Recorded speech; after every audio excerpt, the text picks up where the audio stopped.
오늘 우리가 파헤쳐 볼 이 흥미로운 지식의 여정에 오신 여러분 진심으로 환영합니다. 네, 반갑습니다.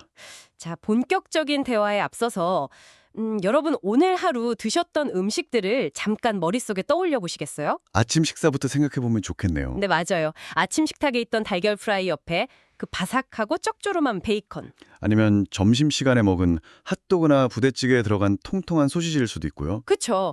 그리고 며칠 전 저녁 외식 자리에서 불판에 구웠던 막 마블링이 화려하게 피어난 소고기 구이일 수도 있겠습니다. 그리고 우리 일상에서 정말 너무나 당연하게 또 즐겁게 소비하는 식재료들이잖아요. 네, 그런데 우리가 매일 무심코 즐기는 이 친숙한 고기들 이면에 사실 엄청난 이야기들이 숨어 있다는 걸 알고 계셨나요? 네, 이게 단순히 맛있는 반찬 이상의 의미가 있죠. 맞습니다. 인류의 절박했던 생존 투쟁부터 현대 식품공학의 정교한 과학적 메커니즘까지 다 얽혀 있거든요. 심지어 식당 메뉴판에서 우리 식욕을 자극하던 완벽한 형태의 생고기가 어쩌면 우리가 생각하는 자연 그대로의 고기 덩어리가 아닐 수도 있다는 거죠. 네, 오늘 살펴볼 자료들이 바로 그 부분을 아주 날카롭게 지적하고 있습니다. 네, 그래서 오늘 이번 심층 탐구의 미션은 아주 명확합니다.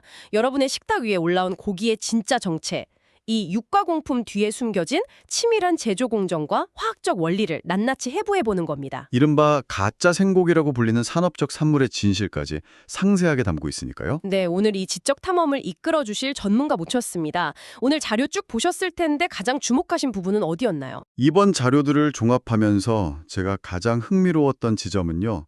이게 단순한 먹거리의 이야기가 아니라는 겁니다.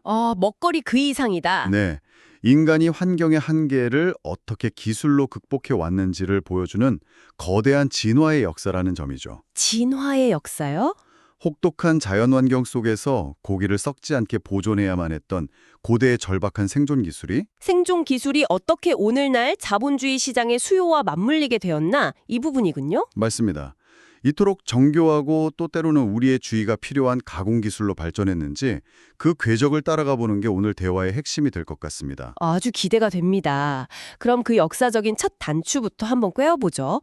자료를 보면 이 육가공품의 기원이 고대 유럽으로 거슬러 올라간다고 설명하고 있거든요. 네, 냉장고는커녕 얼음조차 귀했던 시절이죠. 햄이나 소시지의 원형이 그때 등장했다는 건데 배경을 살펴보니까 이게 절대 미식가들을 위한 요리가 아니더라고요. 철저한 실용주의적 산물이었죠. 그 역사적 배경을 짚어보는 게 매우 중요합니다.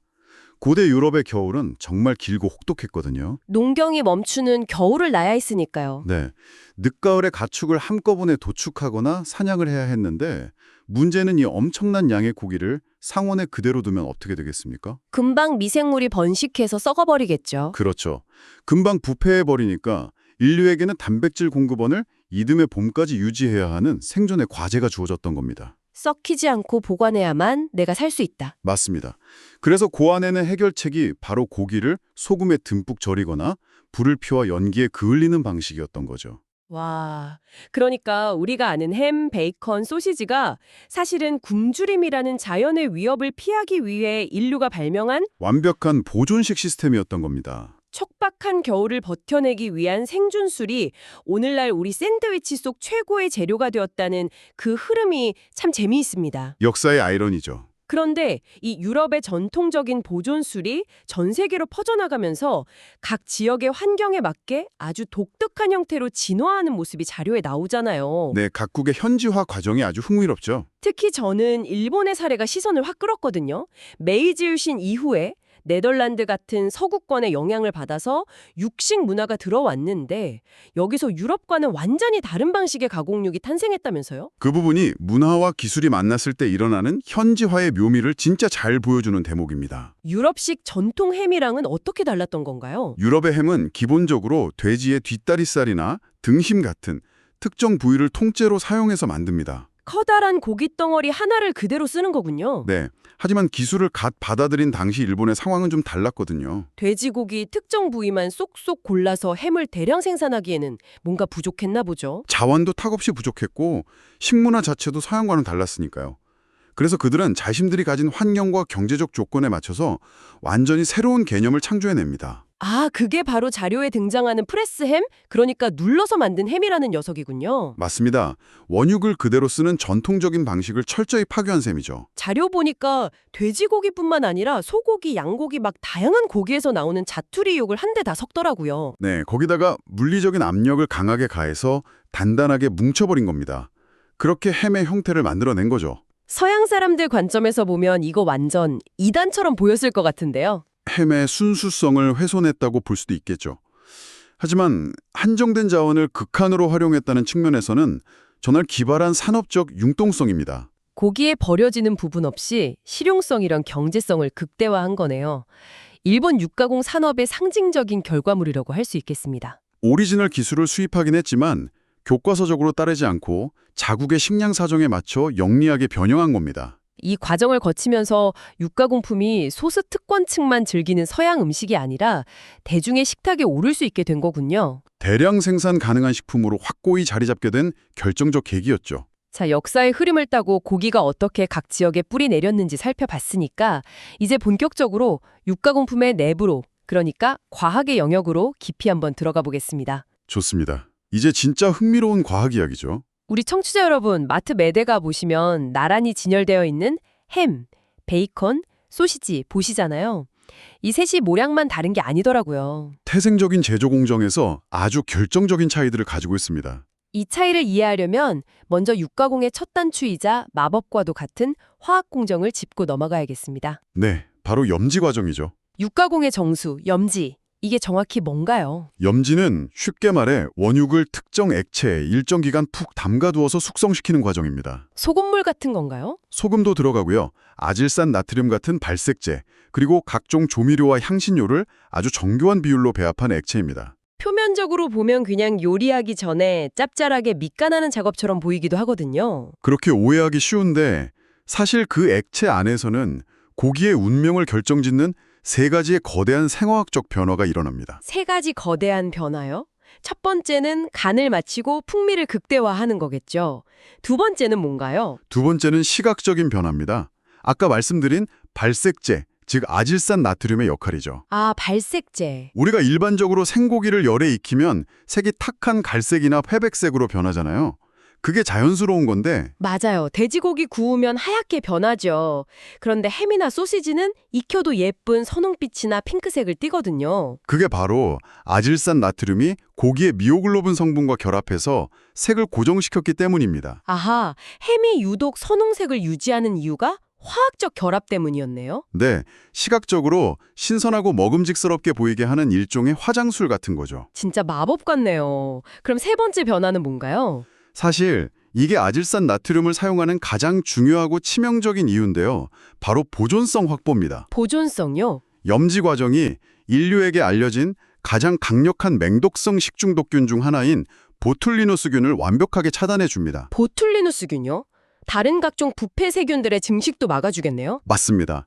맛과 색도 중요하지만 근본적으로는 사람의 목숨을 앗아갈 수 있는 미생물의 위협으로부터 고기를 안전하게 지켜내는 생물학적 방어선인 셈입니다. 그냥 소금물에 담가두는 줄만 알았는데 고기 내부에서는 세균과의 전쟁을 벌이고 풍미를 끌어올리고 색까지 고정시키는 엄청난 다중 작업이 이루어지고 있었군요. 네, 그렇게 염지액에서 충분히 숙성을 마친 고기들은 이제 다음 단계로 넘어갑니다. 가로 쿠년 공정이네요. 자료 보니까 벚나무나 히코리 같은 향이 강한 나무를 태워서 그 연기를 고기에 입힌다고 되어 있더라고요. 네, 맞습니다. 이것도 단순히 베이컨 특유의 스모키한 향을 입히기 위한 목적만은 아니죠. 물론 연기가 스며들며 만들어내는 특유의 풍미가 식욕을 확 자극하는 것은 사실입니다. 하지만 본질은 화학적 방부 처리 공정에 가깝죠. 방부 처리요? 연기로요? 나무가 타면서 발생하는 연기 속에는 수많은 항산화 물질과 항균 화학 성분들이 포함되어 있거든요. 오, 연기 성분 자체가 항균 작용을 하는군요. 네, 이 연기가 고기 표면에 닿으면 마치 미세한 방패막을 형성하는 것처럼 코팅이 됩니다. 그 방패막이 미생물의 접근을 물리적으로 막아주는 거네요? 그리고 동시에 고기 내부의 지방이 산소와 만나 산화되어서 불쾌한 냄새가 나는 것도 억제해줍니다. 와, 숲에서 얻은 천연 방부제네요, 진짜. 여기서 소시지의 경우는 햄이나 베이컨이랑 다르게 조금 특별한 과정을 하나 더 거치지 않나요? 네, 바로 다진 고기들의 모양을 잡아주는 케이싱 작업입니다. 퀘이싱이요. 염지한 돼지고기를 잘게 다져서 향신료랑 섞은 뒤에 길쭉한 튜브 모양의 주머니에 꽉꽉 채워 넣는 방식이죠. 네, 과거에는 양이나 돼지의 실제 장을 깨끗이 씻어서 거기에 채워 넣었죠. 천연 케이싱이라고 부르는데요. 현대 와서는 셀룰로스 같은 먹을 수 있는 인공 소재도 흔히 쓰인다고 하더라고요. 맞습니다. 그렇게 껍질을 씌워서 훈연실에 매달아 두는 겁니다. 머릿속에 그 소시지들이 주렁주렁 매달려 있는 모습이 확 그려지네요. 참고로 이런 염지와 훈연의 과학은 비단 돼지고기에만 국한되는 건 아닙니다. 아, 소고기나 닭고기도 마찬가지인가요? 소고기를 얇게 저면서 조미액에 염지한 뒤 건조하고 훈연하면 우리가 즐겨 먹는 비프 육포가 되고요. 오, 육포도 같은 원리군요. 닭고기를 같은 방식으로 처리하면 스모크 치킨이 탄생하는 겁니다. 원육이 무엇이든 보존과 풍미 향상이라는 화학적 원리는 동일하게 적용됩니다. 아하. 자, 그럼 여기서 여러분이 가장 집중하셔야 할 대목이 나옵니다. 자료를 분석하면서 저도 여기서 하고 깨달음을 얻었거든요. 베이컨과 햄의 결정적인 차이 부분이죠. 맞습니다. 우리가 아침에 흔히 구워 먹는 베이컨과 샌드위치에 넣어 먹는 햄이 어떻게 다른 음식으로 쫙 갈라지는지 그 운명의 분기점이 바로 이 훈연 과정 직후에 있다는 사실입니다. 이 대목이 육가공 공정의 매력을 명확하게 보여주는 핵심이죠. 햄은 훈연 후에 어떻게 되나요? 보통 돼지의 뒷다리살이나 등심을 통째로 사용하는 햄은요, 훈연실에서 나온 뒤에 한 번 더 열을 가하는 가열 공정을 거치게 됩니다. 찌거나 삶는 과정을 말하는 거군요. 네, 뜨거운 증기로 찌거나 끓는 물에 삶아서 고기 중심부까지 완전히 익혀버리는 거죠. 아, 그래서 마트에서 산 햄은 포장 뜯어서 안 굽고 바로 먹어도 안전하고 부드러운 거였군요. 이미 익혀져 나온 거니까. 정확합니다. 반면에 얇게 썰어 나오는 삼겹살이나 목살 부위의 베이컨은 완전히 다릅니다. 베이컨은 가열을 안 하나요? 베이컨은 훈연실에서 나오는 순간 모든 공정이 끝납니다. 햄처럼 찌거나 삶는 가열 과정을 전혀 거치지 않죠. 세상에. 그러면 우리가 마트에서 포장된 베이컨을 샀을 때 그 상태가 사실상 완전히 익지 않은 생고기에 가까운 상태라는 뜻이네요. 네, 맞습니다. 생고기 상태죠. 그렇기 때문에 베이컨이 햄보다 훈연의 강렬한 스모킹 향을 훨씬 더 짙게 머금고 있을 수 있는 겁니다. 아, 만약에 베이컨을 물에 삶거나 증기로 쪄버리면 겉면에 코팅된 그 귀한 훈연 향이 상당 부분 물에 씻겨 날아가 버리겠죠. 가열 봉정을 생략함으로써 향을 그 안에 딱 가두고 조리는 철저히 소비자의 몫으로 남겨둔 거군요. 베이컨은. 네. 그래서 아침에 프라이팬에 베이컨을 올렸을 때 온 집안을 가득 채우는 그 황홀한 연기 냄새의 비밀이 바로 가열하지 않았다라는 공정의 차이에 있는 겁니다. 진짜 신기하네요. 아, 그리고 자료 보니까 생햄에 대한 언급도 짧게 나오더라고요. 프로슈토나 하몽 같은 유럽의 전통햄들이죠. 네, 이런 고급 생햄들은 여기서 한 발 더 나아가서 가열을 안 하는 것은 물론이고 아예 훈연조차 생략해버린다고요. 훈연을 아예 안 하거나 아주 낮은 온도에서만 살짝 진행합니다. 그리고 오직 소금에 절인 채로 엄청 오랜 시간 동안 바람에 말리면서 건조 숙성시킨다고 하죠. 맞습니다. 시간과 바람이 만들어내는 또 다른 형태의 육가공 예술이라고 할 수 있습니다. 예술이네요, 정말. 자, 여기까지가 인류가 발견해낸 육가공 기술의 전통적이고 과학적인, 어떻게 보면 빛의 영역이었습니다. 네, 긍정적인 발전이죠. 그런데 자료 후반부로 넘어가면 양상이 확 달라집니다. 약간 분위기가 어두워지던데요. 현대사회로 진입하고 외식 산업이 거대해지면서 고기를 가공하는 기술의 목적 자체가 바뀌기 시작했다는 거죠. 네. 생존이나 보존의 목적이 아니라 소비자의 눈을 속이거나 극단적인 경제성을 추구하는 방향으로 변형되기 시작했거든요. 이 지점부터는 약간 현대 산업의 이면을 들여다보는 것 같아서 좀 서늘하기도 하고 흥미롭습니다. 청취자 여러분도 한번 생각해 보셔야 할 문제입니다. 여러분 혹시 식당 불판 위에서 구워 먹던 아주 부드러운 고기가 사실은 원래부터 그 모양으로 자라난 하나의 생고기 덩어리가 아닐 수도 있다는 생각 해보셨나요? 아마 육안으로는 구분하기가 거의 불가능할 겁니다. 공장에서 조립된 가공육일 수 있다는 거잖아요. 눈으로 구분이 안 되나요? 현대의 식품 가공 기술은 일반 소비자의 눈을 아주 쉽게 속일 만큼 정교해졌으니까요. 자료에서 아주 비중 있게 다루고 있는 두 가지 대표적인 현대 가공육이 바로 성형육과 인젝션 가공육이죠. 네, 주입 가공육이라고도 하죠. 먼저 성형육에 대해서 살펴볼까요? 고기를 정형하고 남은 부위들, 그러니까 상품성이 떨어지는 자투리 고기들, 일본어로는 쿠즈니크라고 하던데 이걸 싹 모으는 거죠. 네, 그 조각난 고기들을 특수한 고기용 결착제를 사용해서 단단하게 굳힌 제품입니다. 조각난 퍼즐은 접착제를 이어붙여서 하나의 온전한 스테이크 고기처럼 모양을 딱 만들어내는 거군요. 맞습니다. 고기 단백질을 연결하는 효소나 식품 첨가물을 이용해서 조각들을 물리적으로 완전히 결합시키는 방식입니다. 네, 그리고 이것보다 한 단계 더 나아간, 아니 더 인위적인 기술이 바로 인젝션 가공육이잖아요. 이 인젝션 가공육의 제조 방식은 처음 들으시면 상당히 충격적일 수 있습니다. 저도 자료 보고 진짜 놀랐어요. 우리가 보통 고급 소고기 평가할 때 제일 중요하게 보는 게 살코기 사이사이에 하얗게 피어난 지방, 마블링이잖아요. 소고기에 서리가 내렸다고 표현하기도 하죠. 네, 이 마블링이 화려할수록 고기가 입에서 살살 녹고 가격도 천정부지로 솟구치는데 이걸 기계로 인공적으로 만들어낸다는 거잖아요. 그렇습니다. 수백 개의 미세한 주사 바늘이 달린 거대한 기계가 일반 등급의 퍽퍽한 살코기를 사정없이 찌르고 들어갑니다. 바늘로 찔러서 뭘 넣는 건가요? 소의 지방인 우지나 감칠맛을 내는 각종 조미 첨가액을 고기 조직 내부로 강제로 쫙 주입하는 겁니다. 와, 억지로 밀어넣는 거네요. 그렇게 하면 원래는 지방이 없던 붉은 살코기 내부에 인공적인 하얀 지방층이 생겨나게 되죠. 겉보기에는 진짜 최고급 마블링을 가진 고기처럼 둔갑하게 되는 거군요. 네, 수많은 바늘로 기름을 찔러 넣어서 인공 마블링을 그려 넣는 겁니다. 식품공학의 한계가 대체 어디인가 싶습니다. 정말 대단하면서도 무서운데요. 하지만 이 환상을 단순히 비윤리적이라고 손가락질만 할 건 아닌 것 같습니다. 아, 왜 그럴까요? 이런 인공적인 공정을 거치는 근본적인 이유는 결국 경제성과 소비자의 수요가 맞아떨어졌기 때문이거든요. 하긴 소비자는 늘 부드럽고 기름진 마블링 소고기를 원하니까요. 하지만 자연 상태에서 그런 최고급 등급의 고기를 얻으려면 엄청난 사육 비용이 들고 가격이 비싸질 수밖에 없습니다. 외식업체 입장에서는 저렴한 가격에 고객 입맛을 맞춰야 하니까 대안이 필요했겠군요. 바로 그겁니다. 성형육이나 인젝션 가공육은 원가가 얼등히 저렴하면서도 실제로 구웠을 때의 식감이나 맛이 꽤 훌륭하거든요. 가성비가 엄청난 거네요. 그래서 뷔페나 저가형 프랜차이즈 식당 등에서 원가 절감을 위한 아주 핵심적인 해결책으로 널리 사용되고 있는 겁니다. 아, 시장의 수요가 만들어낸 흥미로운 산업적 타협점이네요. 그렇다면 우리 소비자 입장에서 당연히 질문이 생깁니다.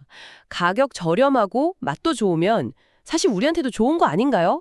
맛과 가격만 생각하면 그렇게 느낄 수 있죠. 우리가 굳이 식탁 위에 있는 이 고기가 자연산 생고기인지 아니면 성형육인지 라벨을 뜯어보면서까지 구별해야 할 진짜 실질적인 이유가 있을까요? 그 이유가 바로 오늘 자료가 전달하고자 하는 가장 핵심적인 경고입니다. 핵심 경고, 취향이나 가격의 문제가 아니라는 거군요. 네, 이것은 직관적으로 여러분의 생명과 건강에 직결되는 안전의 문제입니다. 안전 문제? 좀 더 정확히 말하면 식중독 세균의 물리적 위치 구조와 밀접한 관련이 있습니다. 세균의 물리적 위치 구조요. 그러니까 고기가 어떻게 만들어졌느냐에 따라서 세균이 존재하는 곳이 아예 다르다는 뜻인가요? 정확하게 이해하셨습니다. 정상적인 자연 상태의 소고기 덩어리를 예로 들어볼게요. 도축이나 유통 과정에서 고기에 대장균 같은 세균이 묻을 수는 있습니다, 당연히. 아무리 깨끗하게 해도 묻을 수 있죠. 하지만 그 세균들은 오직 고기 덩어리의 바깥 표면에만 머뭅니다. 아, 겉면에만 묻어 있다? 네, 근육 내부, 그러니까 고기 속살의 깊은 조직은 기본적으로 무균 상태에 가깝습니다. 겉에만 균이 있고 속은 깨끗하다는 거군요. 그렇기 때문에 우리가 두꺼운 스테이크를 먹을 때 겉면만 강한 불에 바싹 익히고 중심부는 핏기가 뚝뚝 떨어지는 내열 상태로 먹어도 식중독에 걸리지 않는 겁니다. 겉면에 있던 세균만 불에 타서 사멸하면 속은 원래 무균이니까 안전한 거네요. 맞습니다. 소고기는 덜 익혀 먹어도 된다는 상식이 바로 그 물리적 구조 때문에 성립하는 거죠. 아하, 완벽히 이해됐습니다. 그렇다면 아까 조각을 뭉쳐 만든 성형육이나 바늘로 찌른 인젝션 자국육은 그 안전한 구조가 완전히 깨져버렸다는 뜻이겠네요. 아주 핵심을 찌르셨습니다. 성형육은 수많은 고기 조각들을 이리저리 섞어 뭉치는 과정을 거치잖아요. 네, 표면이 막 뒤섞이겠죠? 원래는 표면에만 묻어있던 세균들이 고기 덩어리의 한가운데 아주 깊숙한 내부로 골고루 다 섞여 들어가 버립니다. 세상에, 그럼 인젝션 가공육은 더 심하겠는데요. 바늘로 찌르니까? 네, 상황이 더 구조적으로 위험합니다. 수백 개의 바늘이 고기 표면을 뚫고 내부로 기름을 쫙 주입할 때 표면에 붙어있던 세균들이 바늘을 타고 고기 중심부까지 그대로 쑥 밀려 들어갑니다. 세균한테 고속도로를 뚫어주는 셈이네요? 맞습니다. 네. 내부가 더 이상 무균 상태가 아닌 거죠. 그렇다면 만약에 우리 소비자가 이게 인젝션 가공육인지 모르고 일반 소고기 스테이크처럼 생각해서 겉만 살짝 레어로 익혀서 먹는다면 어떻게 되나요? 고기 중심부에서 살아 숨쉬고 있는 세균을 그대로 섭취하게 되는 겁니다. 진짜 끔찍하네요. 겉은 탔는데 속은 빨간 상태면 세균이 안 죽는다는 거잖아요. 네, 매우 치명적인 결과를 초래할 수 있습니다. 고기 내부로 깊숙이 침투한 세균은 겉면을 아무리 뜨거운 불로 지져도 사멸하지 않거든요. 중심부 온도까지는 안 올라가니까요. 겉은 까맣게 타더라도 중심부 온도는 세균을 죽일 만큼 충분히 올라가지 않기 때문에 이것이 바로 치명적인 식중독 사고로 곧장 이어지는 원리가 됩니다. 와, 머릿속에 번쩍 뜨이는 기분입니다. 고기의 구조가 바뀌었다면 우리가 고기를 굽는 방식도 당연히 바뀌어야만 하겠네요. 바로 그겁니다. 그럼 청취자 여러분이 오늘 당장 마트에서 고기를 사거나 저녁에 외식을 할 때 취해야 할 명확한 행동 지침 어떤 게 있을까요? 해결책은 단 하나, 완벽한 가열뿐입니다. 마트에서 고기를 구매하실 때 포장지 뒷면을 꼭 보시고 성형육이나 우지 주입 가공육이라는 표시사항이 있는지 꼼꼼히 확인하십시오. 무젓갈 라벨 확인. 네. 그리고 식당에서 먹는 고기의 정체가 조금이라도 의심스럽다면 레어나 미디엄 같은 굽기 정도는 그냥 잊으셔야 합니다. 무조건 웰던이군요. 고기의 중심부 온도가 75도 이상에 도달하도록 핏기가 완전히 가실 때까지 내부까지 완벽하게 바싹 익혀서 드셔야만 식중독균으로부터 여러분의 안전을 지킬 수 있습니다. 라벨을 읽고 속까지 바싹 익힌다. 내 몸을 지키기 위한 아주 간단하지만 절대적인 규칙이네요. 네, 꼭 기억하셔야 합니다. 우리가 매일 무심코 먹던 고기의 형태를 제대로 아는 것이 이게 단순히 지적 호기심을 넘어서 식탁 앞에 생존 지식이 된다는 점이 정말 놀랍습니다. 아는 만큼 안전해지는 법이죠. 자, 이렇게 해서 오늘 우리가 함께 푹 빠져서 파헤쳐본 지식의 여정을 마무리할 시간이 다가오고 있습니다. 벌써 시간이 그렇게 됐네요. 오늘 혹독한 자연을 이겨내고 고기를 보존하기 위해 소금과 연기를 다루었던 그 고대 인류의 숭고한 생존술부터 시작했잖아요. 네, 그리고 버려지는 고기 조각으로 새로운 조리법을 탄생시킨 일본의 프레스 햄 사연도 있었고요. 맞아요. 가열 유무 하나로 운명에 갈라지는 햄과 베이컨의 과학, 그리고 마지막으로 경제성이 낳은 인공 마블링 기술과 그에 따른 치명적인 경고까지 쭉 짚어봤습니다. 일상적인 반찬거리에 이렇게 거대한 역사와 첨단 식품 공학이 얽혀 있을 줄은 진짜 상상도 못했습니다. 오늘 다룬 자료의 전반적인 맥락을 되짚어보면서요. 저는 인류의 기술 발전에 대한 상당히 역설적인 장면 하나를 발견하게 되었습니다. 역설적인 장면이요? 네, 청취자 여러분도 방송이 끝나고 함께 생각해 보셨으면 하는 부분인데요. 어떤 역설인지 궁금합니다. 오늘 다룬 육가공 역사의 시작, 그러니까 고대의 염지와 훈연 기술은 본래 고기가 썩는 것을 막고 세균의 번식을 차단하기 위해서 탄생한 생존의 기술이었습니다. 그렇죠. 인간을 미생물로부터 보호하려는 순수한 목적이었죠. 맞습니다. 그런데 현대로 넘어와서 자본주의와 결합한 육가공 기술, 즉 자투리 고기를 뭉치는 성형 기술이나 마블링을 강제로 주입하는 인젝션 기술을 보십시오. 아까 말씀하신 바늘과 접착제? 경제성과 시각적인 화려함을 극대화하려는 이 현대의 기술은 오히려 무균 상태였던 고기 내부에까지 세균을 억지로 밀어넣어서 새로운 식중독의 위험을 스스로 창조해내는 결과를 낳았습니다. 세상에, 듣고 보니 정말 그러네요. 가장 안전해야 할 보존술이 시대를 거치면서 미관과 비용 절감의 도구로 변질되었고 오히려 소비자에게 더 높은 수준의 주의를 요구하게 된 이 모순적인 상황, 참 아이러니하지 않습니까? 정말 아이러니하네요. 오늘 저녁 불판 위에 올려진 고기를 바라보실 때 여러분의 젓가락 끝에 놓인 그 한 점이 인류를 기아에서 구원한 고귀한 생존의 산물인지 아니면 현대 식품공학이 빚어낸 아슬아슬한 마법인지 한 번쯤 곰곰이 생각해 보시는 것도 좋겠습니다. 와, 기술의 발전이 항상 식탁의 안전성을 정비례로 끌어올린 것은 아니라는 아주 묵직한 통찰입니다. 오늘 저녁에 고기를 씹을 때 그 맛이 어제와는 확연히 다르게 훨씬 더 입체적이고 서늘하게 느껴질 것 같습니다. 조금 피곤해지실 수도 있겠지만 그게 아는 것의 힘이죠. 맞습니다. 여러분, 오늘 우리가 나눈 대화가 여러분의 일상 속 평범했던 식탁을 조금 더 흥미롭고 또 더 안전하게 만들어 주었기를 바랍니다. 네, 다음 식사 시간이 즐거우셨으면 좋겠습니다. 알아갈수록 우리의 일상은 더 풍요로워지니까요. 당신의 그 지칠 줄 모르는 호기심과 알물 향한 여정을 저희는 언제나 열렬히 지지합니다.